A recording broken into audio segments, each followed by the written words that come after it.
Yeah. Well, man, Yeah. it's great to meet you. You got so much going on in your life, and I want to begin our journey into your world by asking, 4 years ago, we were all coming to grips with this pandemic. How Hmm. did you survive that pandemic period, and how did it change you? Oh man. Well, the pandemic period was a very interesting and weird time for me. Okay. I know it was for everybody. But I had been on about a 10-year business journey, a business arc where I had a training company. We were doing consulting and we were doing a lot of the different stuff that we were doing. And, functionally speaking, for about 10 years leading up to 2020, I had been on a mission to take on some investors and expand our business exponentially. And we did. And we built this huge facility, and it was like 30,000 square feet. And we had 55 employees, and it was like this big operation. Had just gotten rolling in the fall of 2019. Excuse me, 2018. We were in like year one, kind of finished year one, just getting ready into, kind of the second year, all the challenges of a startup business, all the challenges of because even though we were established, it was like a brand new venture.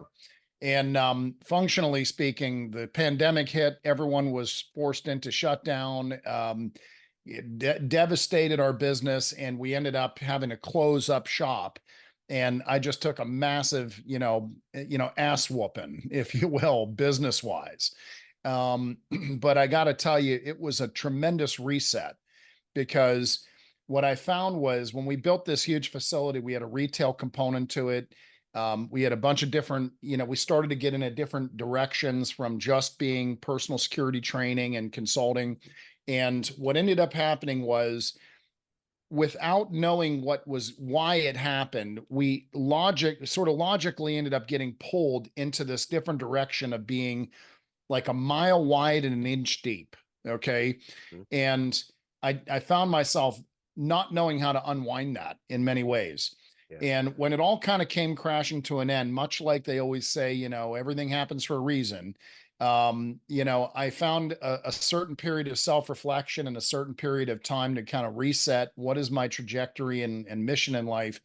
And what my mission has always been to empower people. And I was able to kind of pull back from being pulled in all these different directions to just my focused, kind of objective in life, which is to empower people how to protect themselves and to live their lives more ready and better. And it has been a tremendous laser focus ever since. Yeah. So, in many ways, the best thing that could have happened to me, of like getting what I wanted. Yeah.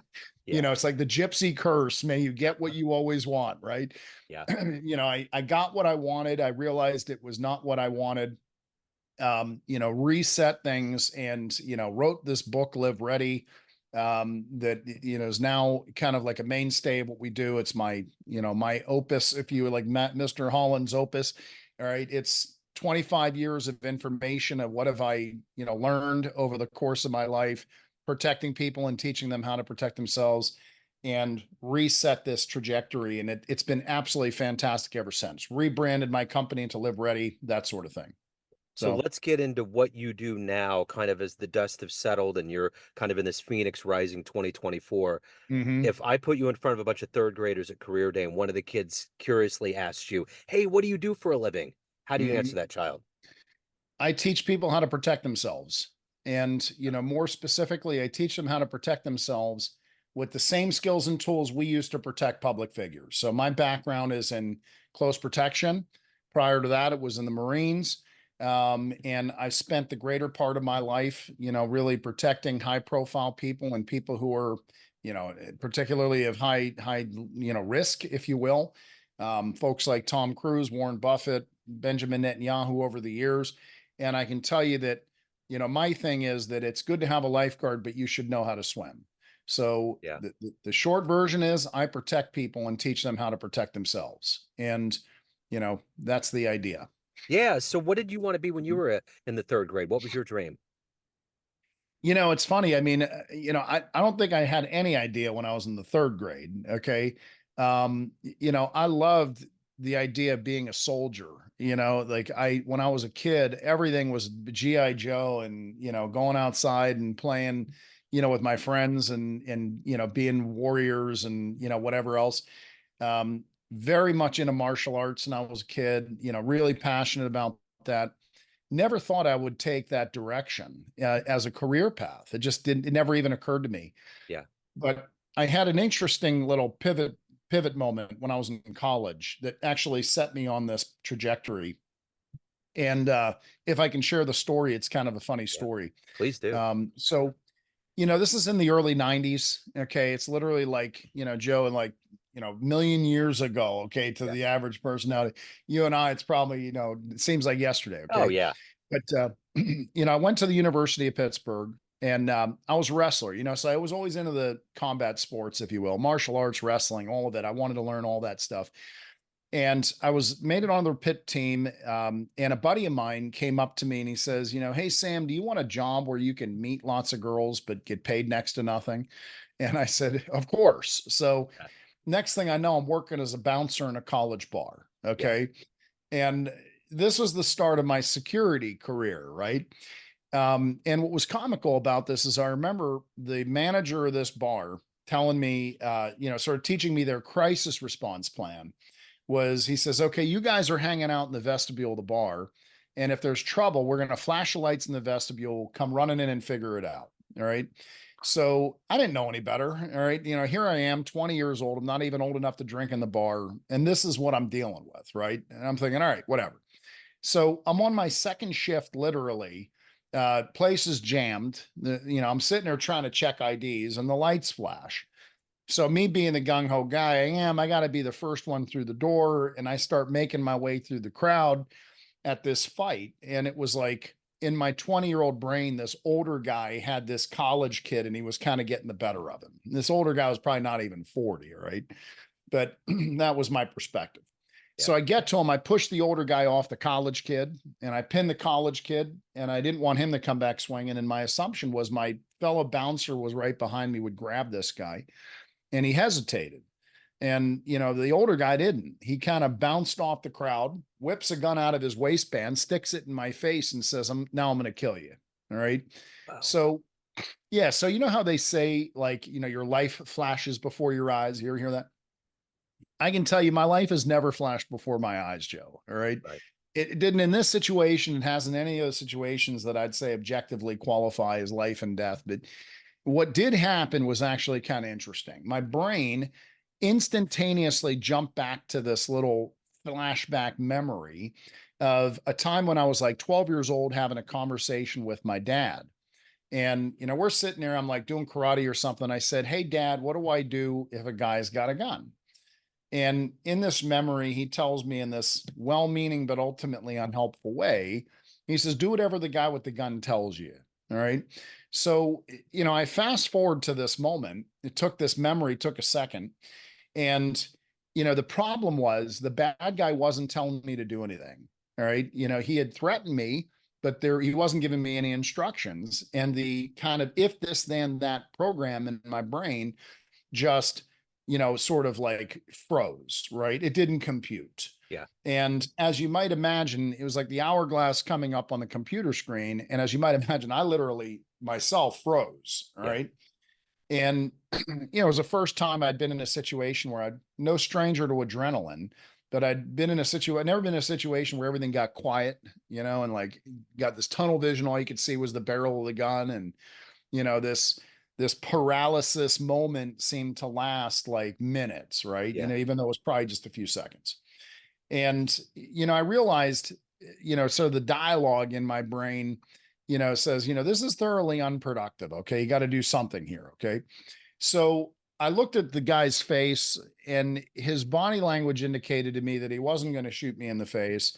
So I was able to kind of grab the gun, and we just sort of negotiated our way out of this. And it was more luck than skill. There was no technique there. Just Yeah. nobody got shot, which was great.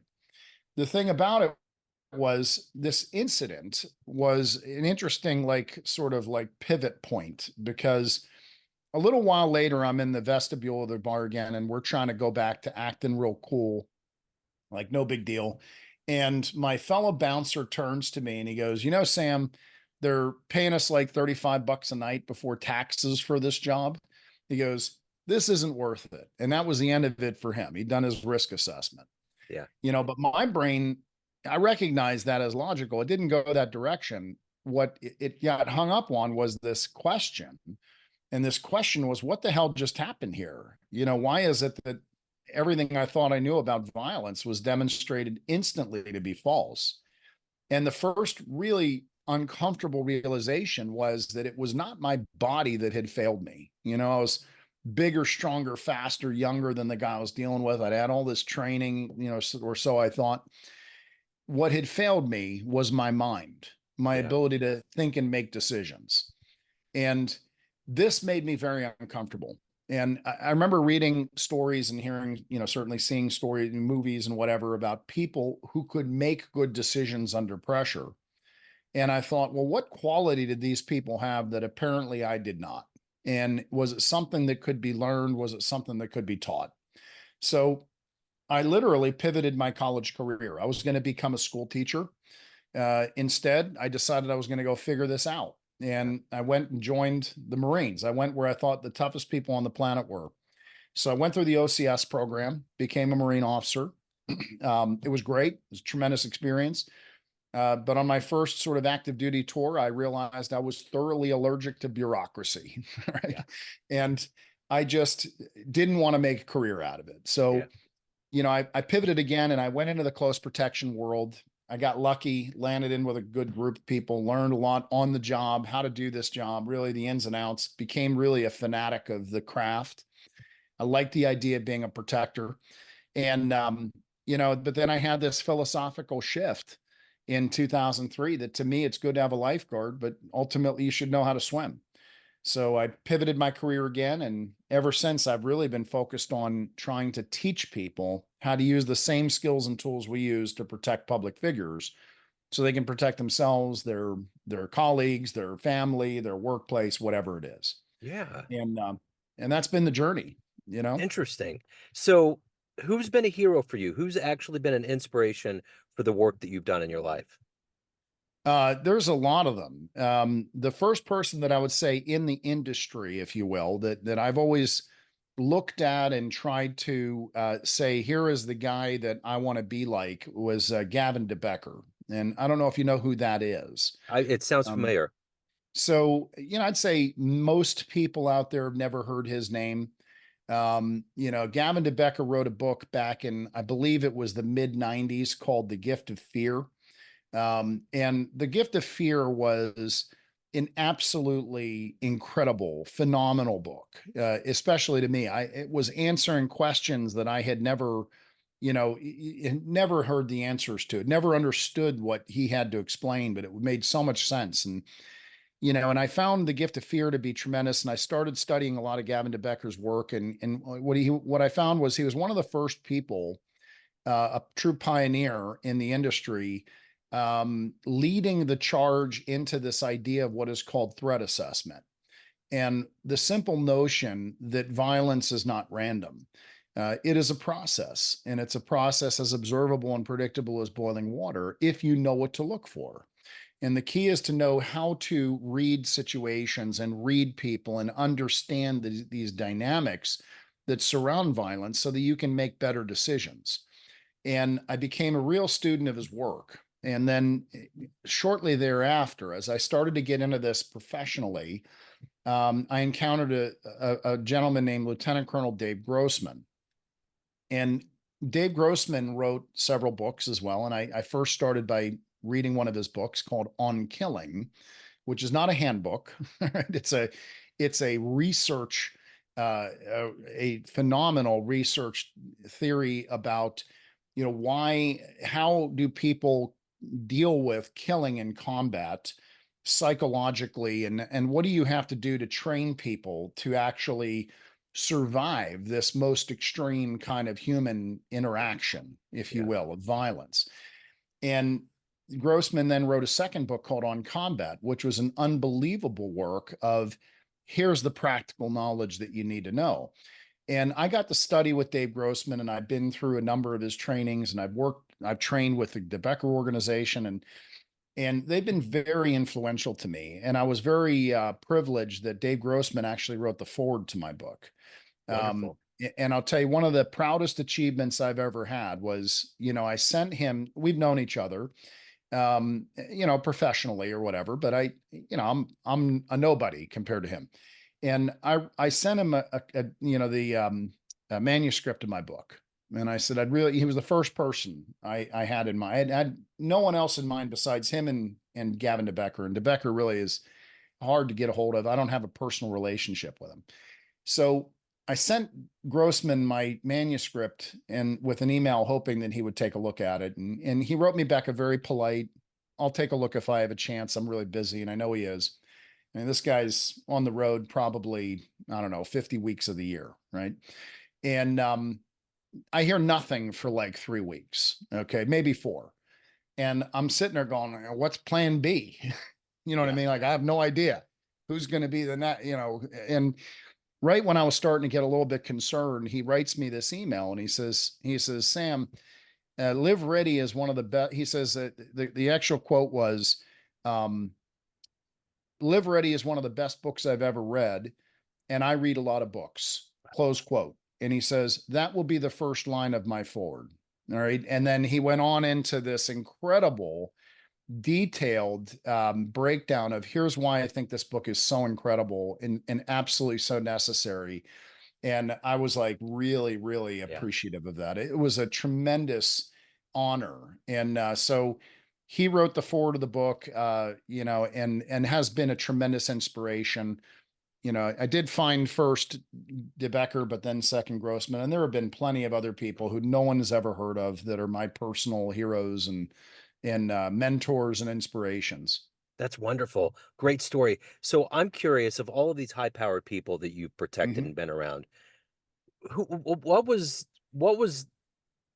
who is one of the people that the public just doesn't understand that you actually enjoy protecting and you were around them and it was just it was different than you expected?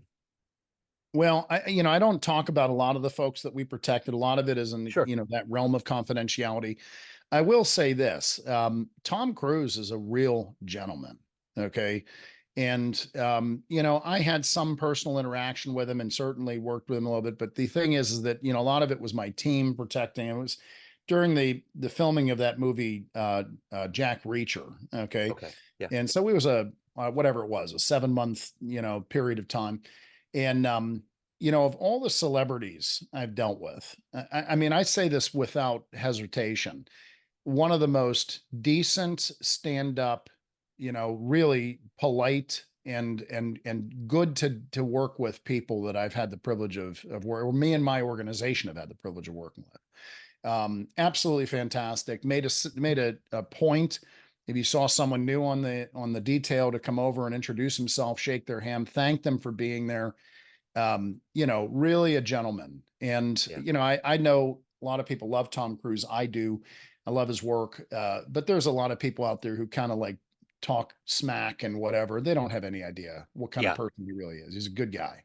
I genuinely get the sense from what I've seen that he is a good guy and that he Yeah. has a good heart. And I think with a Hmm. lot of these people, you can kind of see it tangentially, but Hmm. you never quite know until you get around it. But Yeah. um, I'm curious in this line of work, you're putting yourself potentially in harm's danger. Like the first story about being in the bar with the gun. You are potentially putting yourself in danger all the time with the line of work that you've been in, and you're helping Hmm. people get out of those scenarios. What is that motivation for you? What is the motivation of recognizing the danger and getting out? What is that lifelong profession that you've been involved with? What is that motivation for you? I mean, I honestly think that some people are just more of a protector, okay, by nature. Not again to quote Dave Grossman, but to deliberately do so, but not to lean on that even more.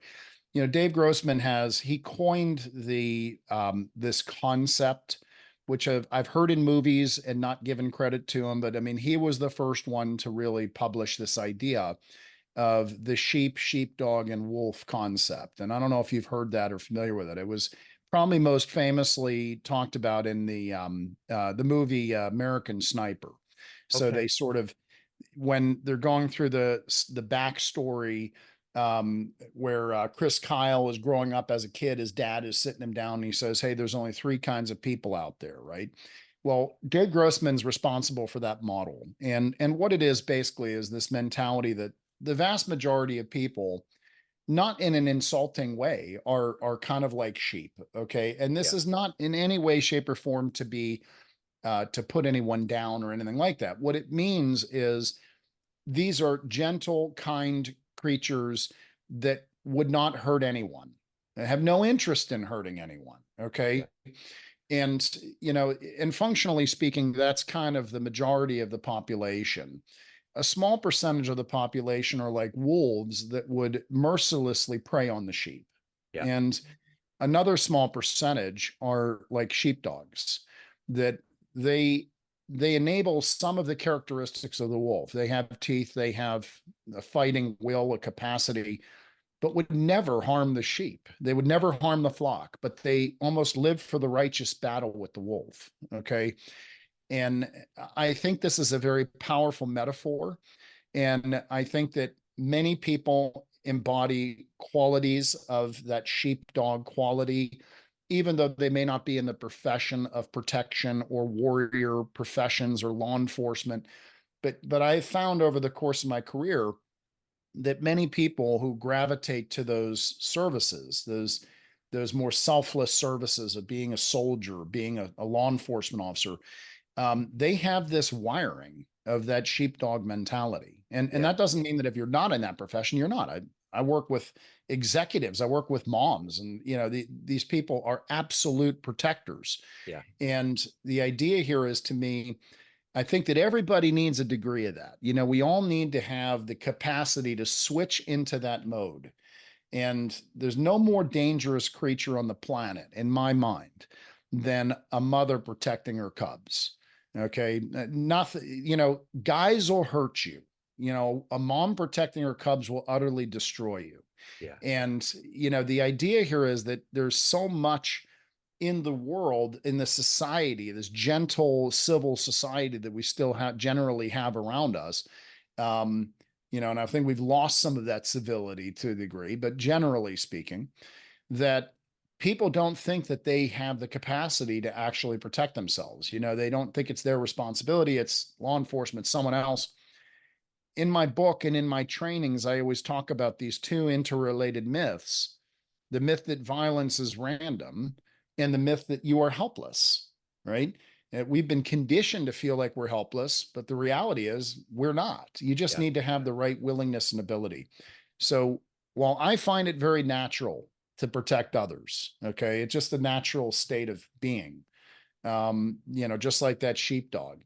To me, I like to enable some of that quality in the people that I train, because whether they ever want to do it in a professional capacity or not, everybody at some point, if you find yourself in a bad situation, you are the first responder. Yeah. There's no one coming to your aid in that moment. You Yeah. have to be able to protect yourself. Yeah, for sure. So at the end of the day, Sam, everyone has a perception of you. Family, friends, clients, colleagues, but you run the show. What's your perception of you? Who do you think you are? Well, I mean, I definitely think of myself as a protector, Yeah. but I also think of myself first and foremost as an educator. Okay. I'm a teacher. It's kind of funny how it's come full circle, right? When I was in college, I wanted to be a school teacher. I'm a teacher of a different sort.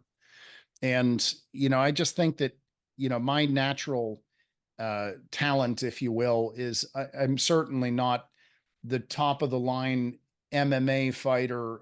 I'm more than competent, and I'm sure I can handle myself with just about anyone. But I never went to the heights of competitive fighting. Yeah. It was never a Navy SEAL. You know what I mean? My ability is to be able to take these complex ideas and these very scary concepts of violence and human violence, and to be able to articulate them and to translate them into very understandable, very empowering terms that anybody can receive and accept. Yeah. And so whether it's a teacher or a translator of complex, dynamics, that's really who I am. And of course, I'm a father, and I try to be a good, upstanding citizen and all that stuff. But all of it certainly rolls around the idea of being a teacher and a protector. So if anyone wants to get your book, to learn more about your story, to reach out, to learn more about yours, the good business, the best place to go. Yeah, the best place is to go to livereadybook.com. And that's really the landing page for my book, and it's the portal into my website. So you can get to everything I am there. We, as a company, we have three basic verticals. We do preparedness, which is a lot of training. We do intelligence work for businesses, which involves threat assessment and things like that. And we still do some protective services. But all of it can be, achieved through going to livereadybook.com. I'm all over social media, so you can find me through the same handle, Live Ready CO, okay, and or through my name and or a combination of thereof. But livereadybook.com is the way to go. Sam, this has been wonderful, man. I can just tell you're a great man. It's been so good that you gave us a little bit of your time today. Keep doing the great work, sir. Thank you. I really appreciate it, man. Thank you for Yeah, the opportunity, Joe. absolutely. Thank you. And I got to get up to Pittsburgh, so I'm looking forward to getting up to the stadium. Happy to host you when you come up. We'll go to a game together. It'll be I'd love awesome. to. All Absolutely. right. I'll let you know. Thank you, sir. Thank you, Joe.